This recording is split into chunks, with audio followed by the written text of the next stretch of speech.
Isa ang Sims Construction sa mga dawit sa flood control scandal. Pero hindi raw alam ng may-ari nito na si Sally Santos na ginagamit ang kanyang lisensya sa mga pekeng proyekto. Nadiskubre lang umano niya ito nang lumitaw na ang issue. Yan ang agenda report ni Hannah T.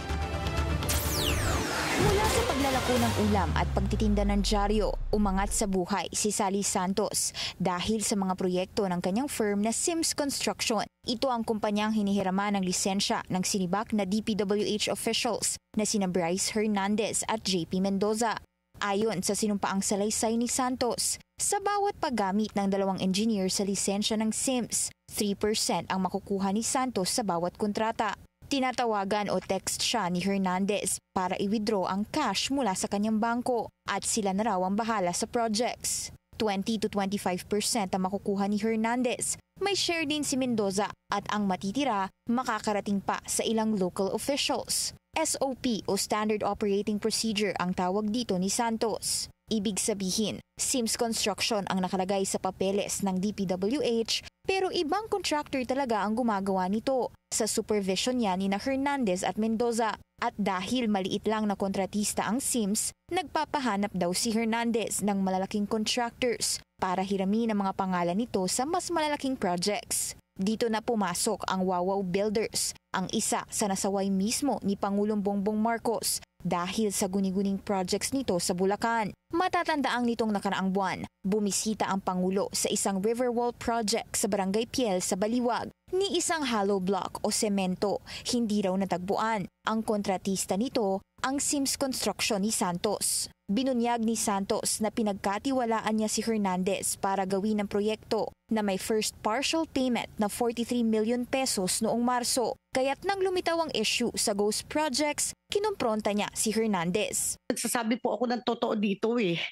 Ang dami pong project po na kinuha po niyan eh. 41 projects. Sa totoo lang po. Kaya po ako na dito. Sila po nakakaalam ng mga location. Kahit project inspector po nila, hindi po maituro sa akin kung ano po yung mga proyekto na ginawa nila.